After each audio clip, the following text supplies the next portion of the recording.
ఇవాళ ఉన్న modern schools అన్నీ పిల్లలకి అపారమైన నాలెడ్జ్ అందిస్తున్నాయి కాదని. అయితే ఆ నాలెడ్జ్ విద్యార్థిని స్ట్రాంగ్ హ్యూమన్ బీయింగ్స్ లా తయారు చేయడానికి ఉపయోగపడదు. మన దేశానికి కావాల్సింది character, discipline, emotional balance, responsibility, practical wisdom ఉన్న యువత కావాలి. ఎల్కేజీ నుండే వాళ్ళకి ఇంటి పనులు ఎలా చేసుకోవాలో స్కూల్లో నేర్పాలి. పరిశుభ్రత గురించి చెప్పాలి. 5 ఏళ్ల వయసుకే పంక్చువాలిటీ, హానెస్టీ నేర్పాలి. అంతేకాదు ప్రతి స్టూడెంట్లో డిసిప్లిన్ నరాల్లో నూరిపోయాలి. వాళ్ళకి కుకింగ్ క్లాసెస్ కూడా ఉండాలి. జీవితానికి పనికొచ్చే సర్వైవల్ స్కిల్స్ అందరికీ నేర్పాలి. ఎక్సర్సైజ్, స్పోర్ట్స్ తప్పనిసరిగా అలవాటు చేయాలి. అలాగే డిజిటల్ డిసిప్లిన్ గురించి చెప్పాలి. స్క్రీన్ అడిక్షన్ తగ్గేలా చూడాలి. హౌ టు యూటిలైజ్ ఇంటర్నెట్ అనేది నేర్పాలి. ఇప్పుడున్న స్కూల్స్ అన్నీ మార్క్స్, ఎగ్జామ్స్, కాంపిటీషన్, మెమరైజేషన్ మీద కాన్సన్ట్రేట్ చేస్తున్నాయి. వాళ్ళు నేర్పే ఫిజిక్స్, కెమిస్ట్రీ కంటే ముందు self control, time management, emotional balance ఇలాంటి వాటి గురించి పాఠాలు ఉండాలి. ఇవే వాళ్ళకి జీవితంలో పనికొస్తాయి. Respect, ethics, mental strength, physical health, financial understanding, self control in speech and behaviour వీటి గురించి క్లాసెస్ ఉండాలి.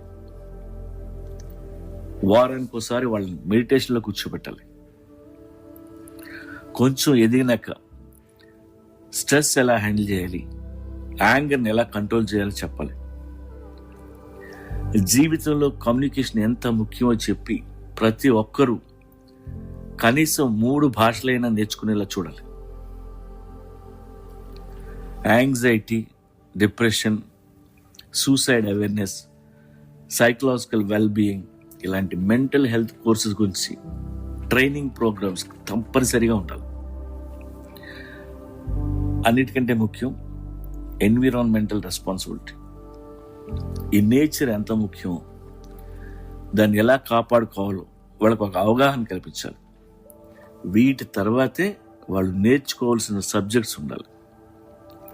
మీరు గమనిస్తే మనం చదివిన చదువుకి బతికే బతుక్కి సంబంధం ఉండదు. E=mc² అన్నం పెట్టదు. న్యూటన్, ఐన్స్టీన్ వచ్చి మన రెంట్ కట్టరు.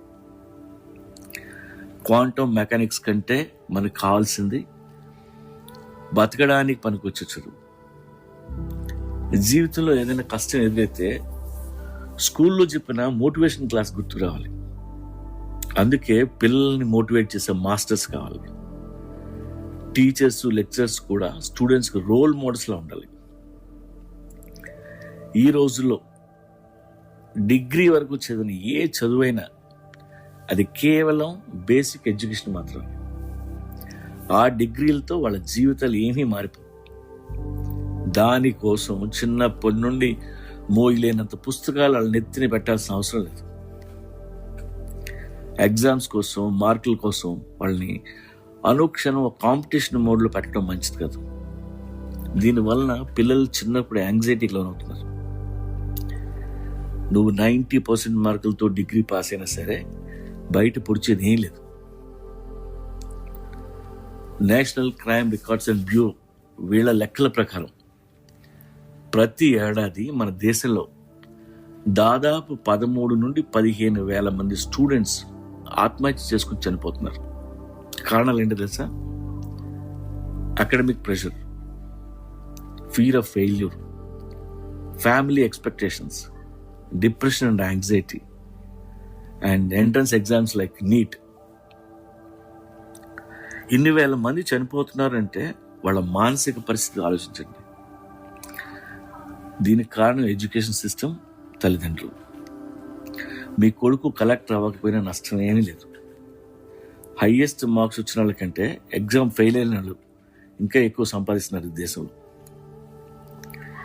ఏదైనా మన ఎడ్యుకేషన్ మారాలి.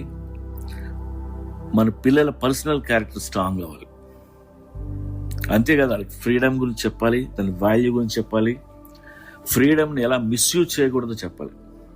పోలీస్ ఆఫీసర్స్ని కాలేజీకి పిలిచి వాళ్ళకి సివిక్ సెన్స్ నేర్పాలి. డిగ్రీ తర్వాత కంపల్సరీగా 1 year మిలిటరీలో పెట్టగలిగితే ఇంకా మంచిది. ఒక యూనివర్సిటీ నుండి ఒక స్టూడెంట్ బయటకు వస్తున్నాడు అంటే వాడు పర్ఫెక్ట్ మెంటల్ ఫిట్నెస్తో వస్తున్న భావి భారత పౌరుడై ఉండాలి తప్ప డ్రంక్ అండ్ డ్రైవ్లో పట్టుబడి పోలీస్ స్టేషన్లో కూర్చోకూడదు. చదువు కంటే ముఖ్యం సంస్కారం.